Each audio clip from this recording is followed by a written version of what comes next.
अस्सलाम वालेकुम रहमतुल्लाह व्यूअर्स। स्विट्ज़रलैंड से मोहम्मद अयूब कुल्ला टास्क के साथ आपकी खिदमत में हाज़िर है। आज हम ये एक दूसरी वीडियो बनाएंगे एग्रीकल्चर इन पाकिस्तान, जो मसले मसाइल हैं ज़राअत के, किसानों के, उसके बारे में। तो आज का मौजू जो है वो हमने रखा है कि जो ज़री इस्लाहात की गई थी अयूब ख़ान और भुट्टो साहब के दौर में, उन पर थोड़ी सी बात की जाए। भुट्टो साहब ने जो इस्लाहात लाई, उनके मकासद तीन थे, तीन कह लें, दो कह लें। ये कि देहाती इलाकों के अंदर गुर्बत का ख़ात्मा और अदम तवाज़ुन जो है इसको ख़त्म किया जाए। यानी बहुत से गरीब लोग जो हैं उनके पास ज़मीनें बहुत कम हैं, जैसा कि मैंने एक और वीडियो में कहा था कि 5 एकड़ से भी कम है। तो बाकी जो हैं उनके पास बहुत ज़्यादा ज़मीन है इन लैंड लॉर्ड्स के पास। एक तो ये मकसद था। दूसरा ये है, ये से रिलेटेड ही बन जाता है कि सारी ताकत जो है वो फ्यूडल लॉर्ड्स के पास होती है, चूँकि उनके किस्म के वो मुलाजम होते हैं जिनकी ज़मीनें कम होती हैं, उनसे काम लेते हैं। सो जब जनरल इलेक्शन होते हैं, वोट होते हैं, या थाने वगैरह कचहरी में जाना पड़ता है, तो उनकी बहुत ताकत होती है। तो ये था कि फ्यूडलिज्म की ताकत को कमज़ोर किया जाए, फ्यूडल क्लास के। तीसरा ये था कि ज़्यादा से ज़्यादा प्रोडक्शन जो है वो एफिशिएंट हो और वक्त के साथ हम ज़्यादा अपनी अजनास जो हैं, फल जो हैं, ये बाहर बेच सकें और मुल्क की तरक्की हो। पहली जो रिफॉर्म्स आई वो 1972 में थी और दूसरी उसके 5 साल बाद 1977 में। 72 वाली को हम कहेंगे land reform regulation 1972, martial law regulation MLR 115, promulgated by prime minister Zulfikar Ali Bhutto. उन्होंने ये कहा इस ज़री इस्लाहात में, अयूब खान के दौर में हद मलकियत जो थी वो 500 एकड़ थी। बाद में मैं अगले हिस्से में इस पर ज़रा और तफसील से बात करूँगा। तो इन्होंने 150 एकड़ रखी ये सीलिंग, यानी हद मलकियत। लेकिन हमें पता है कि ये डबल हो जाती है, यानी 300 एकड़ बारानी इलाकों के लिए। और एक और MLR 115 जो है वो लाया गया, सेक्शन 25, और उसने ये जो हक है, gave first right of preemption to the existing tenants. जो मौजूदा काश्तकार हैं जो ज़मीन के ऊपर काम कर रहे हैं, उन्हें ये हक दिया गया कि वो उनको मिलेगी, हक शुफा वगैरह नहीं होगा। जो लैंड रिफॉर्म एक्ट था 1977 का, उसने फिर बाद में हद मलकियत जो है 5 साल बाद जो आया, उसने 150 से घटा के 100 एकड़ कर दी। लेकिन हकीकतन लैंड लॉर्ड्स ने इस पर अमल नहीं होने दिया। बड़ी इनके पास ताकत है और इस तरह वो गरीब किसानों के हकूक़ की हक तलफी करते रहते हैं। एक और बात कि जो भी उनकी नीयत थी, लेकिन उन्होंने NWFP जो कि अब KP की कहलाता है, और बलूचिस्तान, चूँकि वहाँ उनके मुखालफिन थे फ्यूडल्स, उनके ऊपर तो ये लागू करने की काफ़ी कोशिश की। लेकिन सिंध के अंदर और पंजाब के अंदर, जहाँ के वो उनके पास ज़्यादा सीटें थीं, यहाँ पर कोई ख़ास अमल नहीं हुआ। एक जगह पे मैं कहीं पढ़ रहा था कि सिर्फ 0.02%, तो ये क्या अमल हुआ, आटे में नमक के बराबर है। भुट्टो साहब के बाद जो विक्टिम्स जो हैं, वो विक्टिम्स यहाँ पे फ्यूडल लॉर्ड हैं जिनके ऊपर ये जद पड़ी थी, वो शरीयत कोर्ट में चले गए और वहाँ से उन्होंने अपनी मर्ज़ी का फ़ैसला ले लिया। बीच में चूँकि जनरल ज़ियाउल हक साहब आ गए थे, उनकी भी उन्हें मदद हासिल थी, तो इस्लाम के नाम पर अपने हक़ को बेहतर बनाने के लिए और जायज़ मनवाने के लिए उन्होंने मज़हब का नाम इस्तेमाल किया।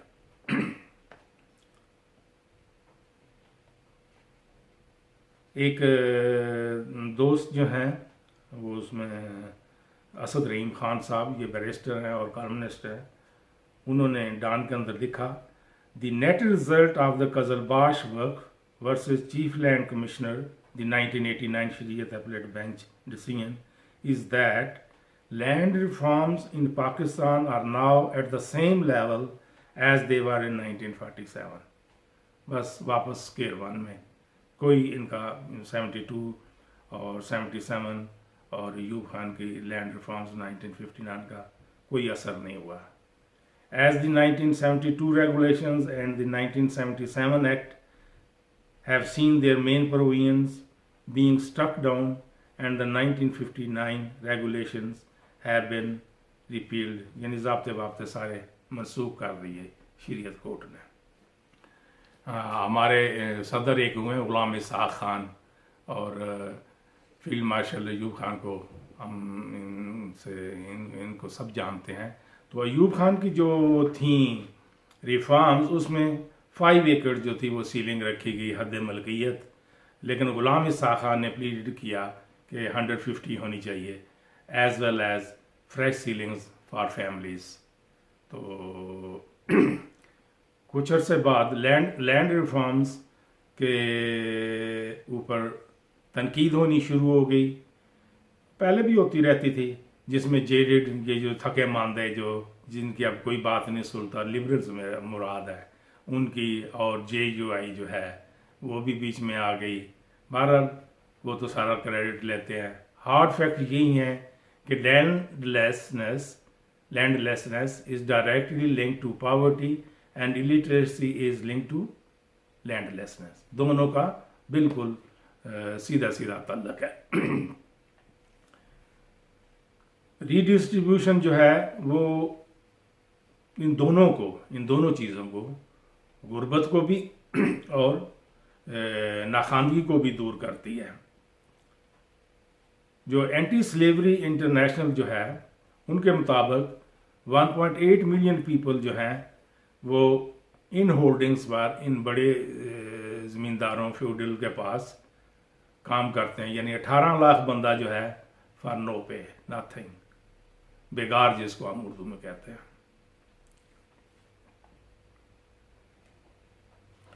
हुआ ये कि हक शुफा का ठीक है वो कानून भी था, लेकिन इन्होंने ये जो लार्ज होल्डिंग्स वाले जो पाकिस्तान में बड़े लोग थे उसके अंदर उसको ख़त्म करने के लिए, बल्कि ख़त्म नहीं करना चाहिए, उनके हक में ये बात गई कि ये जो हैं सेल नहीं कर सकते प्रॉपर्टी को किसी और को, यानी नॉन मुस्लिम को.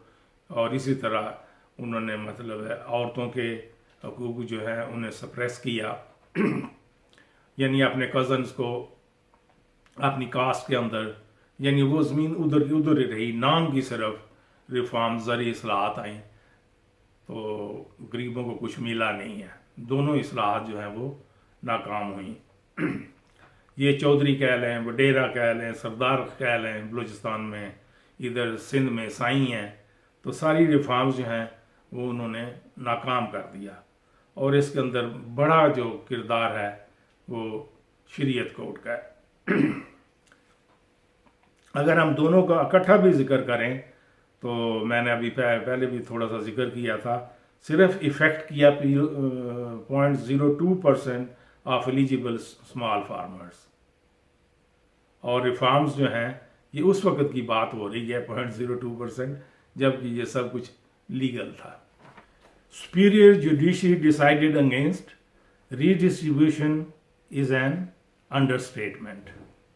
शरीयत एपलेट बेंच जो था उसके अंदर इसकी जो कंपोजिशन थी, 2 जो थे वो उलमा थे और 3 जो थे वो जज थे जो रेगुलर होते हैं. वो 2 जो थे उनके नाम हैं मौलाना तकी उस्मानी साहिब और ये इधर सगोदा की तरफ से पीर करम शाह साहब. और 3 जो सुप्रीम कोर्ट के रेगुलर्स थे वो जस्टिस शफीउर रहमान, नसीम शाह, हसन शाह साहब, भुट्टो साहब को फांसी देने वाले जनाब, और अफजलुल्लाह. मौलाना उस्मानी ने लंबा चौड़ा इस्लाम के कानून को और शरीयत को बीच में लाकर तो फ्यूडल लॉर्ड्स के हक़ में अपना फ़ैसला दिया. और पीर करम शाह साहब जो عالم تھے بہت بڑے، انہوں نے بھی ان کا ہی ساتھ دیا۔ اب جو ہمارے بوڑھے کیا نام ہے غلام اسحاق خان صاحب، ان کو اختلاف آیا کہاں سے؟ Dissent came from unlikely quarters. Justice Nasim Shah صاحب، جن کا ابھی میں نے ذکر کیا تھا، اور 11 سال پہلے وہ یہ بڑا کام کر چکے تھے، ہم سب کو پتہ ہے، اور ان کے ساتھ اتفاق کیا جسٹس شفیع نے۔ تو اب ٹائی ہو گئی، 2-2، یعنی 2 ادھر علماء اور 2 ادھر جج۔ تو اس ٹائی کے اوپر اب فیصلہ کرنا تھا، جو بھاری ذمہ داری ہے وہ لمحہ جو ہے وہ ان کے کندھوں پر آ گیا، جسٹس افضل اللہ صاحب پر۔ تو بجائے انہوں نے کہ وہ غریبوں کا کچھ خیال کرتے، حق کی بات کرتے، انہوں نے بھی علماء کا ساتھ دیا، حقیقتاً فیوڈل لارڈز کا ساتھ دیا، اور اس طرح یہ دونوں زرعی اصلاحات جو ہیں، 2 بھٹو صاحب کی اور 1 ایوب خان کی، یہ ناکام ہو گئی۔ اور جو ہمارے جج صاحب ہیں، وہ جو اس قزل باش کیس کے اندر بھی ان کا فیصلہ جو ہے وہ شیم فل ہے، اور آج تک جے یو ہے جو ہے وہ خوشی کے مارے ہر وقت اس بات کو پوائنٹ آؤٹ کرتی رہتی ہے، اور کسی کی مجال نہیں کہ وہ پارلیمنٹ کے اندر، حالانکہ یہ ساری بات تو پارلیمنٹ میں ہونی چاہیے تھی، ادھر شریعت کورٹ میں جانے کی ضرورت نہیں تھی۔ تو اب آپ کوئی تھوڑا سا معمولی سی بھی اصلاحات کے اوپر بات نہیں کر سکتے، کیونکہ یہ سارا ملک جو ہے ملا ازم کی نظر ہو چکا ہے۔ 3 باتیں کہنا چاہتا ہوں آخر پر۔ پہلی یہ کہ land reform must be brought back to national conversation.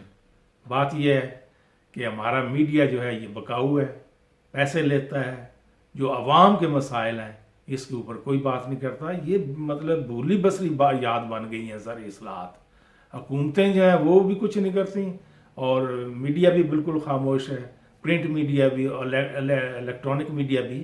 بھئی یہ ایک حق ہے کم از کم ان لوگوں کو، جیسے میں نے پچھلی ویڈیو میں کہا تھا کہ 5 ایکڑ جن سے کم جن کی زمین ہے ان کو 5-7 ایکڑ اور دو، تاکہ وہ بھی زندگی کے اچھے دن گزار سکیں، اپنے بچوں کو پڑھا سکیں، اپنی ضروری کام جو ہے وہ کر سکیں۔